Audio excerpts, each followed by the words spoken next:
Good morning. I am Dr. Srividya, Senior Homeopathy Consultant at Dr. Care Homeopathy. Present డేస్లో అసలు sugar వ్యాధి ఉన్నట్లుగా కూడా గుర్తించకుండా డైరెక్ట్గా హెచ్బిఏవన్సీ 9-10 వచ్చేంత వరకు కూడా ఆ పర్సన్ డయాబెటీస్తో సఫర్ అవుతున్నట్లుగా గుర్తించడం లేదు. ఎందుకంటే అందరిలో లక్షణాలు ఉండాలన్నది నియమం లేదు. కొంతమందిలో అసిమ్టమాటిక్గా కూడా డయాబెటీస్ వచ్చే అవకాశం ఉంటుంది. బట్ నెగ్లెక్ట్ చేయకుండా ఎవరైతే ఫ్యామిలీ హిస్టరీలో మదర్కి ఫాదర్కి షుగర్ ఉన్నప్పుడు 25 సంవత్సరాలు దాటిన వాళ్ళు ఖచ్చితంగా హెచ్బిఏవన్సీ లెవెల్ చెక్ చేసుకోవడం అనేది చాలా ఇంపార్టెంట్. లక్షణాలు లేవు, మాకు షుగర్ వచ్చే అవకాశం లేదు అనేది నిర్లక్ష్యం ప్రస్తుత కాలంలో మంచిది కాదు. ఎందుకంటే డయాబెటీస్ డైరెక్ట్గా 9తో రావడం 10తో రావడం వల్ల ఇంపార్టెంట్ ఆర్గాన్స్, వైటల్ ఆర్గాన్స్ అయిన diabetic retinopathy, diabetic nephropathy and diabetic neuropathy లాంటి కాంప్లికేషన్స్ వచ్చినప్పుడు డిసీజ్ని రివర్స్ చేయడం చాలా కష్టం. సో రొటీన్ చెకప్ అనేది చాలా ఇంపార్టెంట్. సో హెచ్బిఏవన్సీ లెవెల్ ఎవరైతే 6.5 ఎబో ఉన్నట్లయితే ఖచ్చితంగా డయాబెటీస్ని మన లైఫ్ స్టైల్ సరి చేసుకుంటూ ప్రాపర్ హోమియోపతి మెడికేషన్ తీసుకున్నట్లయితే ఈ డయాబెటీస్ అనేది లైఫ్ టైం ఉండాల్సిన అవసరం లేదు. లైఫ్ టైం ఉంటుంది అనే భయం లేదు.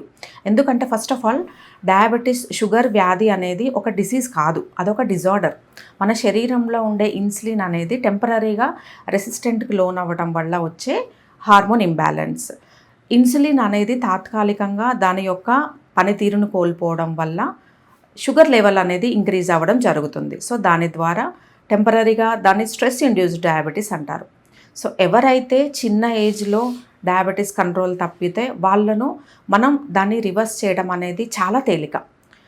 చాలా మందిని మేము ఇనిషియల్ స్టేజ్లో ప్రాపర్గా కేస్ ఎనాలిసిస్ చేసి హిస్టరీ అంతా డీటెయిల్గా తీసుకున్న తర్వాత వాళ్ళ లైఫ్ స్టైల్ జీవన విధానం సెట్ చేస్తూ వాళ్ళ యొక్క డైట్ హ్యాబిట్స్ కనుక ఇంపార్టెన్స్ క్లియర్గా అడ్వైస్ చేసి అండ్ ఫిజికల్ యాక్టివిటీ కనుక మనం డైలీ 30 to 40 minutes డేలో స్పెండ్ చేసినట్లయితే డయాబెటీస్ ఎస్పెషల్లీ టైప్ 2 డయాబెటీస్ అనేది రివర్స్ వచ్చే అవకాశం కూడా ఉంటుంది.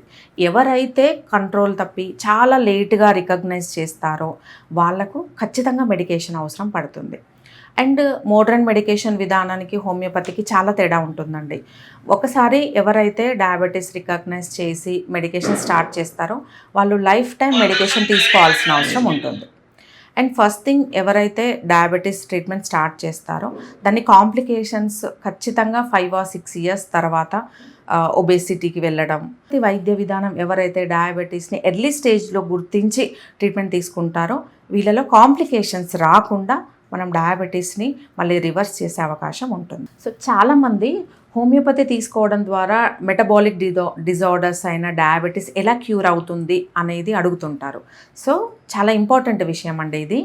డయాబెటీస్ వచ్చినప్పుడు ఎవరైతే హైపోగ్లైసిమిక్ ఏజెంట్స్ టాబ్లెట్స్ కానీ ఇన్సులిన్ కానీ బయట నుంచి తీసుకున్నప్పుడు మన ప్యాంక్రియాస్ కంప్లీట్గా పని చేయకుండా పోతుంది. సో దీని ద్వారా క్రమేణా మెడిసిన్ యొక్క అవసరం పెరుగుతుంది.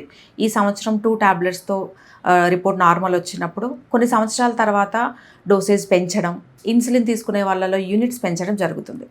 హోమియోపతి అనేది లక్షణాల కంటే కూడా ఇన్సులిన్ రిలీజ్ని ప్రొడక్షన్ని పెంచుతుంది. ప్యాంక్రియాస్ నుంచి ఇన్సులిన్ ప్రొడక్షన్ ఎప్పుడైతే పెరుగుతుందో బయట నుంచి తీసుకోవాల్సిన మెడికేషన్ యొక్క డిపెండెన్సీ తగ్గుతుంది.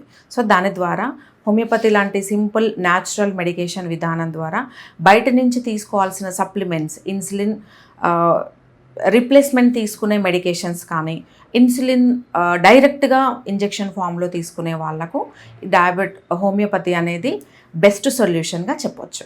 డయాబెటీస్ చాలా రోజులు ఉన్నట్లయితే దీనివల్ల వచ్చే కాంప్లికేషన్స్ ముఖ్యంగా మన శరీరంలో చిన్న చిన్న బ్లడ్ వెజల్స్ ఉండేది కంటి భాగంలో అండ్ కిడ్నీస్లో. షుగర్ లెవెల్ ఎప్పుడైతే 350, 400 లా కంట్రోల్ తప్పేసి అన్కంట్రోల్డ్ డయాబెటీస్ స్టేజ్కి వెళ్తున్నప్పుడు ఇలా బ్లడ్ వెజల్స్ రప్చర్ అవ్వడం వల్ల కంటి చూపు అనేది క్రమేణా తగ్గిపోతుంది. ఈ కంటి చూపు వయసు ప్రభావం వల్ల వచ్చే అదర్ ప్రాబ్లమ్స్ వల్ల వచ్చే కంటి చూపు డ్యామేజ్కి షుగర్ ప్రభావం వల్ల వచ్చే కంటి చూపు కోల్పోవడం అనేది చాలా క్లియర్గా తెలుస్తుంది. షుగర్ డ్యామేజ్ వల్ల షుగర్ ఎక్సెస్ కంట్రోల్ తప్పినప్పుడు వచ్చే విజన్ లాస్, బ్లైండ్నెస్ ఎలా ఉంటుందంటే ఒక కన్ను మీద దాని ప్రభావం ఎక్కువ చూపుతుంది. కంప్లీట్గా కుడి కన్ను కనిపించడం లేదు, ఏదైనా కొంతమందిలో ఒక్క కన్ను ఎఫెక్ట్ పడడం జరుగుతుంది. సో డయాబెటీస్తో ఎవరైతే విజన్ తగ్గిపోతుంది అన్నప్పుడు కంప్లీట్గా అది డయాబెటిక్ రెటినోపతిగా గుర్తించాల్సిన అవసరం ఉంటుంది. So and second important thing ఏంటి అంటే డయాబెటీస్ వాళ్ళలో వచ్చే another most important complication protein loss, diabetic nephropathy. Same blood vessels, చిన్న చిన్న రక్తనాళాలు కిడ్నీ యొక్క నెఫ్రాన్లో ఉండడం వల్ల షుగర్ కంట్రోల్ తప్పినప్పుడు రప్చర్ అవ్వడం వల్ల కిడ్నీ పనితీరు అనేది తగ్గిపోతుంది. సో దీని వల్ల కిడ్నీ ఫెయిల్యూర్కి దారితీయడం, సీరం క్రియాటినిన్ ఎక్సెస్గా వెళ్ళడం జరుగుతుంది.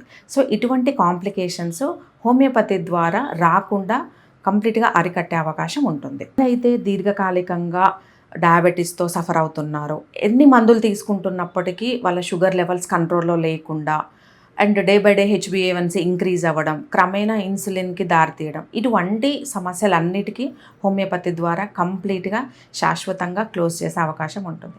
సో ఎవరైతే అన్కంట్రోల్డ్ డయాబెటీస్తో సఫర్ అవుతున్నారో కింద స్క్రోల్ అవుతున్న నెంబర్ని సంప్రదించి డాక్టర్ కేర్ హాస్పిటల్లో డైరెక్ట్గా డాక్టర్ గారిని సంప్రదించండి.